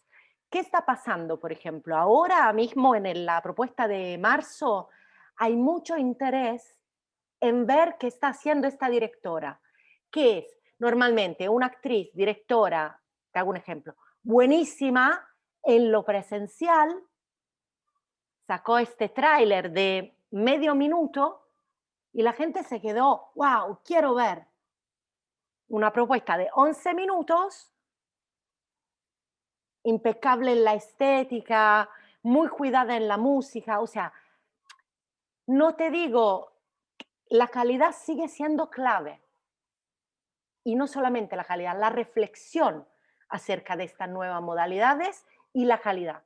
Y no se exige una calidad cinematográfica de Spielberg, porque eso no son directores de cine, pero sí un uso inteligente de la herramienta, donde todos los elementos estén pensados. El audio está mal porque se desea que así sea, para dar la profundidad. La escenografía es la casa, pero no es la casa nomás. Es la escenografía en el marco de un interior. O sea, la calidad es clave, la reflexión aún más. Y gracias a Dios, digamos, entre comillas, la pandemia ha permitido a muchos artistas poder reflexionar, tomarse este tiempo de... Y algunas producciones son increíbles. Y la mayoría son... tienen algo de descuidado, algo de no pensado, con lo cual el público en general le cuesta porque el nivel no es muy parejo. ¿Respondí? ¿Respondió? Bueno, gracias a los tres. Yo tenía no sé si alguien más quiere agregar algo, pero yo tengo en realidad dos preguntas que están... Quería agregar algo a propósito sí, de lo que comentaba Valentina, que me pareció súper interesante. Y yo he visto, por ejemplo, acá en Argentina, a nivel de teatro, como 3 modalidades, ¿no? He visto, obviamente, el teatro streaming, que se está haciendo a través del propio Zoom, el teatro grabado o el registro del teatro que los propios teatros han colocado. El propio Teatro Colón ha colocado cosas que tenían grabadas y las repiten. Y el corto, lo que yo llamo corto guión teatro, porque es como una mezcla de un poquito de lo que hacen los cortometrajistas, pero conservando toda la apuesta del teatro. Y este tercero es el que ha sido más criticado, porque siempre está eso de, la exageración actoral y etcétera, etcétera, pero bueno, por eso es que yo lo llamo corto guión teatro, porque conserva los códigos del teatro, solo que se está haciendo con como una especie de experimentación, un cruce con el cortometraje. Y a propósito de eso, he visto 2 de un chico que hace teatro alternativo A, me gusta eso, lo que decía Valentina, en este caso es alternativo a la norma, porque él hace teatro disidente sobre diversidad sexual, entonces el segundo lo va a estrenar justamente en abril. Eso era lo que quería agregar. Buenísimo. Sí, a propósito también, justo me diste pie para hacerles una pregunta. En la presentación de Marcelo Follari, o Folari creo que ¿no? Folari, vos dejaste una re buena pregunta en uno de tus slides que me conecta con otra pregunta más, que es la primera es cómo conectar con las audiencias, ¿no? Porque acá hay un hábito que hay que crear también, o sea, ustedes tienen que readecuar toda una apuesta, ¿no? Que desde el punto de vista de la producción es un gran desafío, pero también hay que, pero los espectadores, digamos, yo no trabajo en producción de escenografías ni de ningún tipo, trabajé en gestión cultural, pero entiendo de qué se trata en artes plásticas en realidad. Digo, hay algo que tiene que ver con el hábito de ver un tipo de producción, ¿no? Entonces ahí ya nos ponemos desde el lado de las condiciones de recepción, digamos, desde ese punto de vista. Y es inevitable también preguntarle a todos, y la primera pregunta es cómo conectar con las audiencias, ¿no? Por supuesto me puedes responder vos o quien quiera, y otra gran pregunta es, ustedes como asistentes, ¿qué pudieron ver? ¿Cómo se sintieron desde ese lugar? Porque digamos, uno un poco quizás produce en función de la experiencia, de lo que más le pegó cuando fue a ver algo que fue y le gustó, entonces creo que eso puede... Acá era todo un work in progress, era todo un ensayo y error permanente. ¿Cómo viven ustedes esas dos caras de la producción, que es, por un lado, vivir y experimentar una producción de otro colega, y por el otro, nada, ¿cómo lográs conectar con eso, digamos? ¿Cómo...? Bueno, no sé, por ahí se me alarga la pregunta, pero creo que me entendieron. ¿Querés que empiece yo? Sí, dale. Hiciste una pregunta de un curso de marketing de 4 horas de duración, No. sobre todo en el mundo de la música. Sí, es un tema. El tema en la realidad del streaming, por lo menos desde el mundo de la música, es complejo. Y la verdad es que si bien el streaming ha crecido, hay mucha gente que le va bien, pero no tan bien, digamos. O sea, se pueden ver los streamings y hay gente que puede pagar. El tema, la gran pregunta en el streaming es cómo monetizar. Hoy en día esa es la gran pregunta que estaba escrita por ahí en uno de los slides, que es, bueno, ok, ¿qué tipo de streaming podemos hacer en el mundo de la música? Y la verdad es que son muy pocos los streaming que realmente han sido exitosos durante la pandemia en términos de convocatoria masiva de público. A medida que, más allá de lo gratuito, ¿no? Estoy tratando de hablar de un modelo pago, ¿no? Obvio. Y esto es por varias razones, porque la cultura de la música está muy asociada a la cultura de la experiencia del festival. Ir a un recital no es ir a ver un recital, es una experiencia social y cultural. Entonces, que vayan 70.000 personas a un recital, yo quiero estar en medio de toda esa gente apretado, gritando y bailando. Y es muy difícil transformar eso, sobre todo en la cultura rock, en una experiencia en el mundo virtual. Y hay otro punto que es importante, hay una gran crisis económica a nivel mundial, eso hace que sea bastante complejo poder pagar, no sé, $25 un streaming, ¿no? O 50 o 100, como hay algunos casos, y eso es un gran punto. Pero hay otro punto que es importante también a tener en cuenta, que es lo que se llama la economía de la atención. ¿Qué es la economía de la atención? Es, digamos, hoy hay una sobreoferta enorme de propuestas de streaming, que van desde el streaming que hace mi primo haciendo un show de 3 canciones en Instagram, hasta las propuestas de streaming mucho más profesionales de grandes bandas conocidas por todos, digamos. Pero a su vez vos competís con Netflix y competís con el teatro y competís con las ganas de salir a la calle a tomarte unos mates con unos amigos en el parque. Entonces, toda esa realidad y esa especie de saturación que tenemos todos con el Zoom y con todas las redes y con un montón de cosas que suceden. Entonces, es un proceso que se va dando con el tiempo. Pero lo que sí se aprendió, por lo menos en el mundo de la música, es que hacer un streaming tiene que ser un streaming de calidad. Yo por ahí había en algún lugar en el chat. O sea, tiene que ser una buena producción, digamos. Los 3, 4, 5, 6 streamings exitosos en el mundo de la música han sido streaming caros, producidos. O sea, hace falta espalda para hacer estoy hablando caso de el de Dua Lipa en diciembre, el de Kiss a fin de año, algunas cosas simples pero emocionalmente, como la que hizo Andrea Bocelli en marzo desde el Duomo de Milán, ese tipo de cosas. Pero a partir de ahí hay muchas cosas que todavía están en discusión de cómo atraer público al streaming, por lo menos desde el mundo de la música. No sé si quedó más o menos claro lo que dije, porque te tiré como 20 temas, pero es fundamental que sea una propuesta de calidad bien hecha, digamos, ¿no? Con mucha producción y la verdad es que también mucha plata atrás. A nivel costos, sí, a nivel costos, imagino que es menor el streaming, ¿no? A la hora de producir, o cómo es, porque también te encontrás con el fenómeno de la manta corta, digamos, cubrís un tema, pero aparece el bache de que después nadie va a pagar esos $10, $25 para ir a un streaming de Andrea Bocelli, que además son todos artistas recontra mainstream, digamos, que bueno, nada, es como, lógicamente, quizás lo pueden hacer y podrían ir a pérdida, digamos. ¿Qué pasa con el tal vez resto los muy mainstream no van a pérdida, aunque algunos han ido a pérdida también. La verdad es esa. Y esa es la gran discusión. Ese es el punto, ¿no? Tiene que ver con un montón de factores, ¿no? No es lo mismo la economía en Estados Unidos que la economía en Brasil o en Argentina o en la India. El de Dua Lipa, por ejemplo, es un muy buen ejemplo. Fue un show televisivo casi hecho de 1 hora de duración, totalmente filmado desde cero, pero que lo cobraron en Estados Unidos y en Europa, y en India no lo cobraron, y en China tampoco, y lo transmitieron en China a través de una red local. Entonces, claro, tuvo casi 2 millones de personas que lo vieron, pero tal vez pagaron 400.000, ¿entendés? Entonces, esos ejemplos son interesantes de ver. Ahora, si el streaming es replicar lo que hacíamos en el mundo previo a la pandemia, no sirve. O sea, para mí, hacer un recital tocando en un escenario, en un estadio vacío y que no te vea nadie y hacerlo en streaming no agrega ningún valor. La gente va a poner un video de YouTube viendo el recital lleno, no sé, de algún festival, el Kid Rock, por ejemplo. Entiendo. Entonces la gente no se engancha en eso, la gente se engancha en algo que sea realmente nuevo, digamos, ¿no? Novedoso y diferente.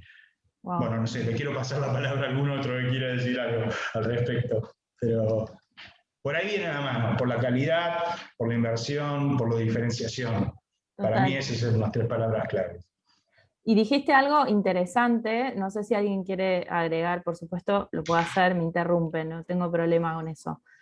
Dijiste algo que lo vinculo más con el tema de la accesibilidad, digamos, ¿no? O sea, al mismo tiempo que Dua Lipa en otro contexto hubiese hecho el show en Londres, solo en Londres y en un estadio en Londres, lo estaban viendo gente en la India y gratis, ¿no? Entonces, las 2 caras de la misma moneda, ¿no? Está bien que creo que tiene un concepto, que el hecho de que lo pagara un sector del mundo y otro sector del mundo no, creo que hay toda una decisión política del show, claramente. Una decisión de marketing, digamos, es una decisión de marketing. Sí, total. Pero quiero agregar algo que me pareció súper interesante sobre lo masivo. Cuando se habla de streaming o de plataformas, digamos, se asocia inmediatamente a grandes números, a un mercado global. Sí. Pero cuando lo reflexionamos desde el teatro alternativo, desde un programador de una sala alternativa, no deja de ser para pocos. Rimini Protocol, que es un grupo de teatro súper cuidado, súper famoso del circuito festivalero, digamos, europeo, no deja de ser para relativamente pocos. Y viene al FIBA acá y se agotan las entradas, pero digo, no piensen que mi escenario virtual es en directa competencia con Netflix, porque no es la idea. Somos un nicho de bichos raros. Como decía Gonzalo, somos pocos los que vemos teatro, menos los que vemos reflexiones con medios audiovisuales que surgen desde lo teatral. ¿Pero no se te amplió a vos la audiencia ahora, por ejemplo, o no? ¿No cambió la audiencia? Ya poquito, digamos, pero es muy difícil porque necesito que el espectador pueda anticipar la experiencia. Y no le puedo dar ninguna pista. No le puedo decir, es un corto, pero no lo es. Es un corto por duración, pero no lo es. Es por streaming, pero no es un videollamado. No es por Zoom, no es Zoom, no es YouTube. No es. Sí, es lo que decían los chicos en la última, de una, es un híbrido, ¿no? Quizás no sea lo estamos haciendo nosotros ahora. Estamos marcando ahora. ¿Qué sobrevivirá de todo esto? No lo sabemos. La emoción es estar participando. Sí, a mí yo quería aportar en relación a lo que estaba diciendo, por lo menos personalmente, es la dificultad en aplicar códigos de lectura a la hora de ver. Claro, si ves un teatro como en Teatrix, que son obras de teatro filmadas especialmente para la plataforma, bueno, el código que uno aplica es más o menos cercano al estar ahí sentado, aunque no está viviendo la experiencia en concreto. Pero otras modalidades que empieza, por lo menos personalmente, veo que es como una confusión de códigos que, como decía acá Valentina, que estás entre lo audiovisual, lo cinematográfico, lo televisivo, ¿y dónde está lo teatral en todo eso? Bueno, quizás hay que generar una nueva forma, un nuevo modelo, una nueva forma de codificar esa experiencia, que no va a sustituir, me parece, no va a poder reemplazar a la teatral, en el caso que estamos investigando nosotros, que nos atañe a nosotros, pero tampoco a la musical o a la de los grandes recitales. Parece ser como que estas formas han intentado reemplazar, ¿sí?, la presencialidad, pero bueno, yo creo que el código que uno tiene que aplicar, lo tiene que aplicar en el contexto adecuado.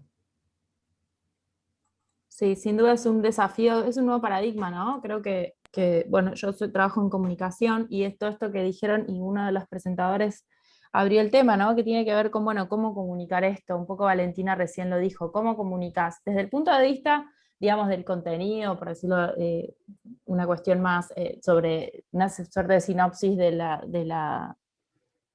show, digamos, de la presentación de la obra de teatro, pero también cómo ustedes pueden, yendo a la parte de las audiencias o del volumen de personas que participen, ¿cómo comunicás eso, digamos, ¿no? ¿Qué desafíos a ustedes como productores? O sea, la gestión cultural está asignada por un gran problema que es una producción súper interesante, copada, quizás no de mucho presupuesto, pero que te vuela la cabeza y 2 pesos para difundir y pidiéndole ayuda a tu amigo periodista para que te difunda en una pequeña breve, che, publicame, porque así se gestiona un poco, ¿no?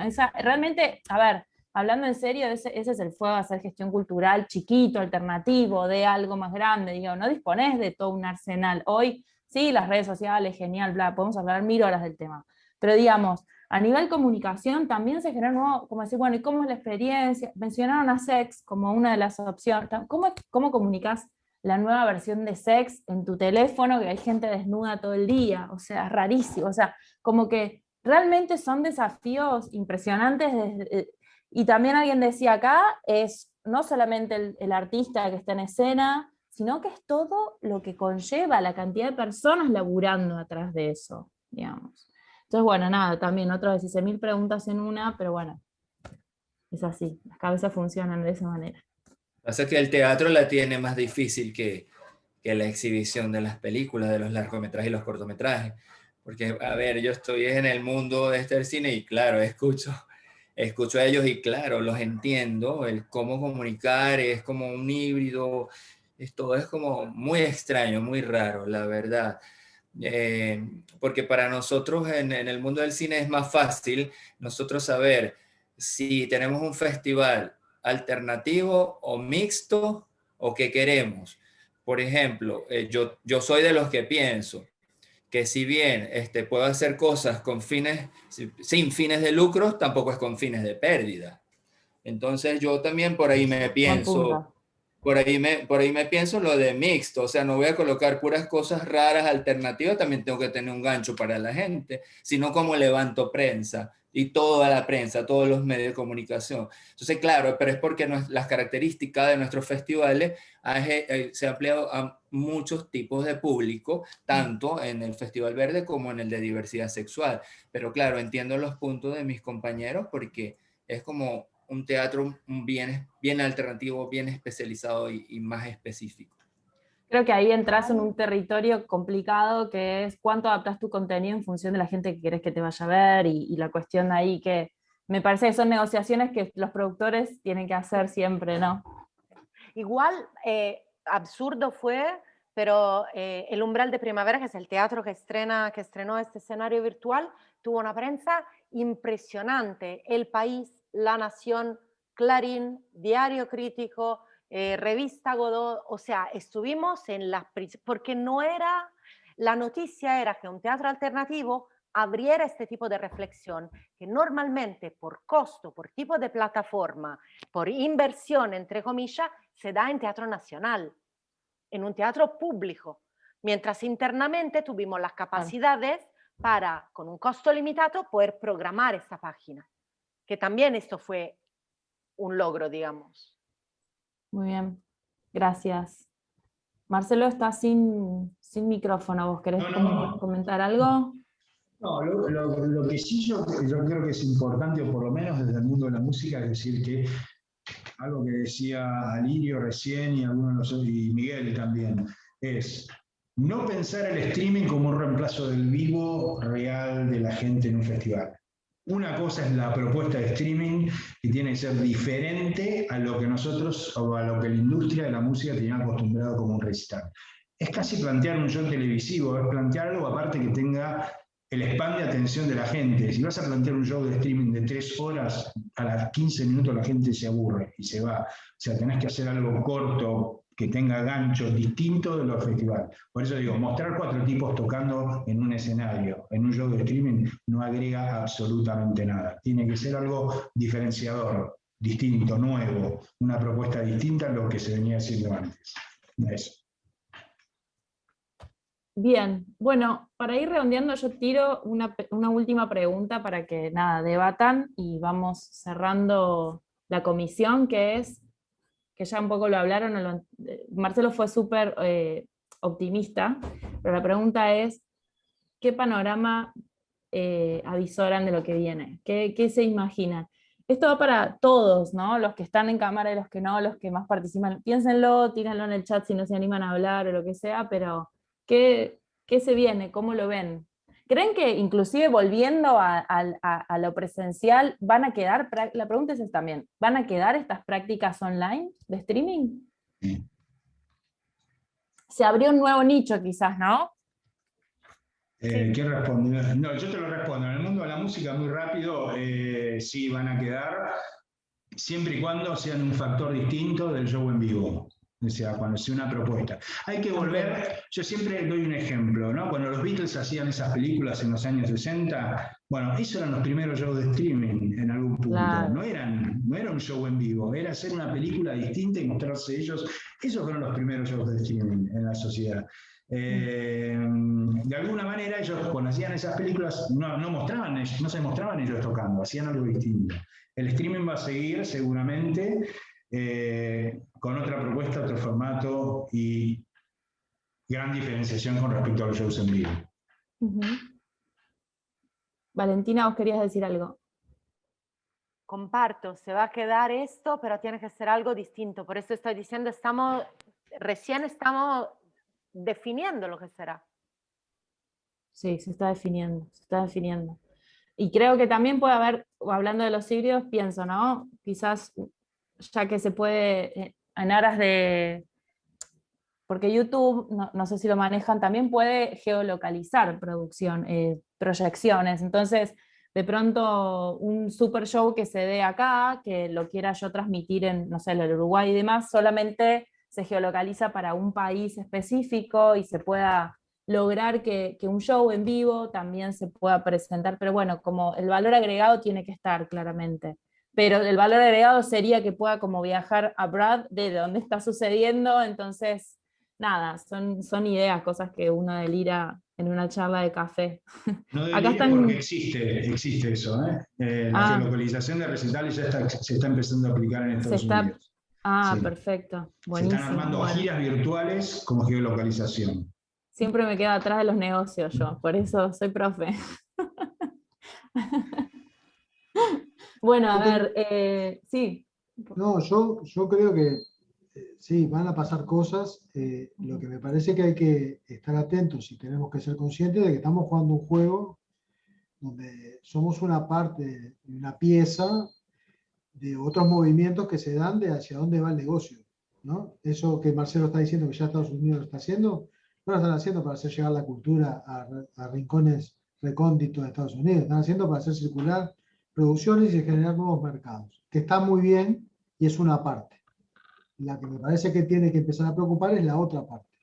Las conexiones a Internet en el mundo son el 48% de las personas del mundo, sí. Y sí. Hay otra parte que no se estaría conectando, digamos.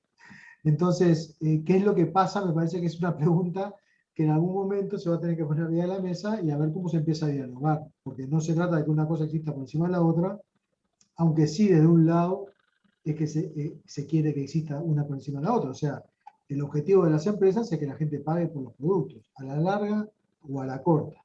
Me parece que el tema de la producción artística y de trabajar críticamente con condensados simbólicos, sean musicales, en imágenes, en artes escénicas, tiene que incorporar una dinámica, una dimensión que no es solamente la de obtener un lucro por la producción que se genera. Bien. Bueno, muy lindo el debate. Quería agregar, acá están comentando que sí, que se abre paso a una nueva modalidad, es la virtualidad.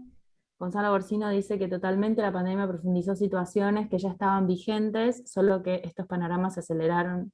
Estoy totalmente de acuerdo. Bueno, acá Paco dice también muy de acuerdo con Gonzalo.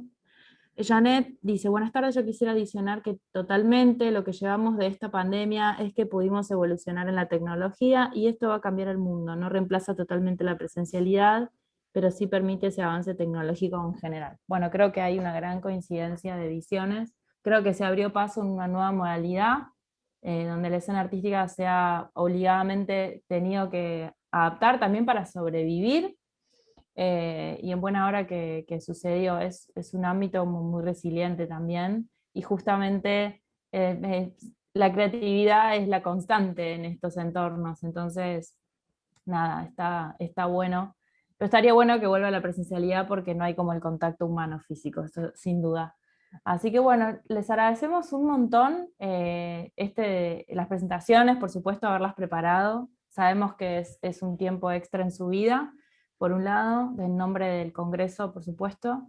Muy interesante el debate, gracias por compartir sus conocimientos, sus opiniones, siempre es súper enriquecedor, inclusive para quienes no trabajamos al menos en este momento el tema. Creo que está bueno tomar contacto con la realidad de otros ámbitos, nos pone los pies sobre la tierra, imagino que a ustedes mucho más, dado que todos trabajan y se nutren entre sí.